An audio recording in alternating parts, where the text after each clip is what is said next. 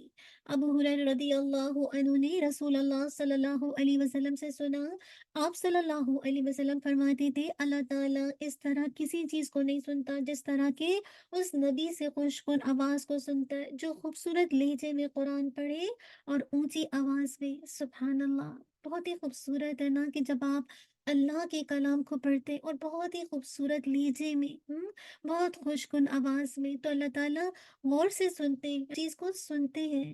یہاں پہ دیکھیے ازینہ کا ورڈ ہے، یا ازینہ سننے کی معنی، یعنی اللہ تعالیٰ نہیں سنتے کسی بھی چیز کو جس طرح اپنے نبی سے خوبصورت لہجے میں قرآن مجید کو سنتے ہیں۔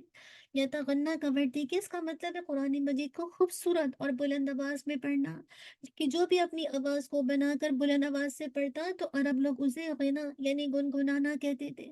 تو آواز کو تھوڑا اچھی آواز میں، ایسا بھی نہیں کہ آپ کو پتہ ہی نہیں چل رہا آپ کیا پڑھ رہے ہیں، ایسے لگے کہ آپ تمام اس جسے کہا جائے تجوید کے رول کے ساتھ، مخارج کے ساتھ، صفات کے ساتھ، جو رولز کے ساتھ پڑھ رہے ہیں۔ پھر دیکھیے اس حدیث کا فائدہ کیا ہے، خوبصورت آواز اللہ تعالیٰ کا فضل اور نعمت ہے۔ اس نعمت کے شکر کے طور پر سب سے بہترین کیا ہوگی کہ قرآن مجید کی تلاوت کی جائے۔ تو جن کو اللہ تعالیٰ نے آواز اچھی دی ہے اس کا شکر کیسے ادا کریں گے، اس آواز کا صحیح جگہ استعمال کر کے۔ پھر یہ کہ قرآن مجید کو خوبصورت آواز میں پڑھنا، اللہ رب العزت اس کو بہت سنتے ہیں اور پسند کرتے ہیں۔ میں اور آپ نہیں چاہتے کہ میری اور آپ کی آواز اللہ تعالیٰ سنے اور پسند کرے۔ پھر یہ کہ خوبصورت آواز والے شخص کے لیے قرآن مجید کو بلند آواز سے پڑھنا مستحب ہے۔ آواز اچھی ہے، آپ کو تجوید آتی ہے، رولز آتے ہیں، آپ نے قرآن سیکھی ہے، اس پر عمل بھی ہے، تو دیکھیں اگر آپ آواز کو بلند کر کے اپنے گھر میں پڑھتے ہیں تو اچھا عمل ہے۔ تو کرنے کا کام کیا ہے کہ اپنی آواز کو خوبصورت بنانے کے لیے قرآن مجید کی مشق کرنی، یعنی اس پر مسلسل پریکٹس کرنی۔ جتنا آپ پریکٹس کریں گے آپ کو الحمدللہ اٹکیں گے نہیں، اور آپ دیکھیں گے کہ آپ کی آواز کے اندر بھی فلو آئے گا، اور جب ایک فلو آتا ہے نا اس سے ایک الگ کی کیفیت ہوتی ہے۔ اب دیکھیں مختلف قاری کو کتنا خوبصورت لگتا ہے نا، تو مسلسل جو پریکٹس ہے نا اس سے آپ کی آواز اور خوبصورت ہو جائے گی۔ پھر یہ کہ قرآن مجید کی تلاوت کرتے وقت دل میں یہ احساس رہنا چاہیے اللہ تعالیٰ میری آواز کو سن رہا ہے، اور جب آپ کی کوئی بات سنتا ہے اور اب آپ کو جواب دیتا، آپ کو کتنا خوشی ہوتی ہے، اور نہیں آپ بات کہہ رہے ہیں کوئی سننے والا ہی نہیں ہے، کتنی تکلیف ہوتی ہے۔ کہاں اللہ تعالیٰ کے لیے تو کوئی مثال نہیں ہے، اللہ تعالیٰ آپ کی آواز کو سن رہا ہے، کیونکہ آپ اخلاص سے جو اس کا کلام ہے اس کو پڑھ رہے ہیں۔ تو جب آپ پڑھیں گے تو ایسا لگے کہ اللہ تعالیٰ آپ سے کلام کر رہا ہے، آپ کی بات کو سن رہا ہے۔ اللہ تعالیٰ عمل کی توفیق دے۔ ایک اور حدیث کو دیکھتے ہیں، قرآن مجید میں مشغول رہنا۔ عن ابی سعید رضی اللہ عنہ قال قال رسول اللہ صلی اللہ علیہ وسلم یقول رب عز وجل من شغله القرآن والذکر عن مسألتی أعطيته أفضل ما أعطي السائلين وفضل كلام الله على سائر الكلام كفضل الله على خلقه۔ ابو سعید خدری رضی اللہ عنہ کہتے ہیں کہ رسول اللہ صلی اللہ علیہ وسلم نے فرمایا، اللہ عز و جل فرماتے ہیں جس کو قرآن کریم اور میرے ذکر نے مجھ سے سوال کرنے سے مشغول رکھا، میں اسے اس سے زیادہ دوں گا جتنا میں مانگنے والوں کو دیتا ہوں۔ اللہ کے کلام کی فضیلت آپ دیکھیے دوسرے سارے کلامات پر ایسے ہے جیسے اللہ کی فضیلت اس کی اپنی ساری مخلوق پر ہے۔ کتنی اہم حدیث ہے یہ۔ آج آپ دیکھیں آپ اللہ کے کلام میں مشغول ہے نا، اللہ کے ذکر کر رہے ہیں، تو آپ دیکھیے بعض اوقات ایسا بھی ہوتا ہے نا کہ آپ اللہ کے کلام پڑھتے پڑھاتے آپ کو ٹائم ہی نہیں ملتا اللہ تعالیٰ سے سوال کرنے کا، مانگنے کا۔ ہاں، اللہ تعالیٰ کے آگے جو مانگتے ہیں نا اللہ تعالیٰ آپ کو بعض اوقات اس سے بھی زیادہ دے دیتا ہے، کیونکہ اللہ تعالیٰ کو پتہ ہے آپ کے دلوں کا حال، آپ کی حاجت۔ تو جب اللہ تعالیٰ کو پتہ ہے تو میں اور آپ کیا کریں، اپنے آپ کو اس کلام کے ساتھ مشغول کریں۔ اور بعض اوقات آپ کو اگر اپنی حاجت کا سوال کرنے کا ٹائم نہیں بھی ملتا تو یاد رکھیے اللہ تعالیٰ اس سے زیادہ دے دیں گے۔ جو لوگ مانگتے ہیں نا اللہ تعالیٰ کو، اللہ تعالیٰ ان کو بھی دیتا ہے، لیکن اللہ تعالیٰ ایسے لوگ جو قرآن میں مشغول رہتے ہیں ان کو اللہ تعالیٰ اپنی رحمت سے اور زیادہ دیتا ہے۔ تو خوب خوب اس کلام کے ساتھ تعلق جوڑیے۔ شغلہ کا بڑھائے، مشغولیت فراغت کی زد، مسلطی مطالبہ سوال کرنا۔ فوائد کیا ہے؟ قرآن مجید کی تلاوت اور اس پہ غور و فکر میں مشغول رہنا سب سے افضل عمل ہے۔ تو جتنا آپ اس کے ساتھ ٹائم لگائیں گے، آپ کلاس لیں گے، وقت دیں گے، تو یہ سب سے زیادہ افضل عمل ہے۔ پھر جو بھی اپنی حاجات کو پورا کرانا چاہتے ہیں تو اسے قرآن مجید کی کثرت سے تلاوت کرنی چاہیے۔ پھر ایک ایک قرأت کرتے وقت انسان کو دل و دماغ سے حاضر رہنا چاہیے، یہ نہیں کہ پڑھ رہے ہیں اور پیج پہ پیج جیسے کہا جائے کاؤنٹ کر لیں، تاکہ کیا ہو وہ اللہ تعالیٰ کے کلام کو اچھی طرح سمجھے اور عبادت کی لذت محسوس کرے۔ اللہ تعالیٰ ہمیں عبادت کی لذت کو محسوس کرا دے۔ پھر یہ کہ کرنے کا کام کیا کہ اپنے وقت کو قرآن مجید کی تلاوت سے مشغول رکھنا چاہیے، اور یہ سب سے بہترین کلام ہے۔ دوسرا یہ کہ قرآن مجید کی تلاوت سنتے اور کرتے وقت مجراؤں کو اپنے دل و دماغ کو حاضر رکھنا ہے، تاکہ میں اور آپ اچھے سے کلام کو پڑھ کر اس پر عمل کریں اور وہ جو عبادت کا جو ایک مزہ ہے، ایک عبادت کی جو حلاوت ہے، اس کو پا سکیں۔ اللہ سبحانہ و تعالی ہم سب کے لیے آسان کر دے۔ ربنا تقبل منا انک انت السمیع العلیم وتب علینا انک انت التواب الرحیم۔ سبحانک اللہم وبحمدک نشہد ان لا الہ الا انت نستغفرک ونتوب الیک۔ سبحان ربک رب العزت عما یصفون وسلام علی المرسلین والحمد للہ رب العالمین۔ جزاک اللہ خیر، بارک اللہ فیک۔ السلام علیکم ورحمۃ اللہ وبرکاتہ۔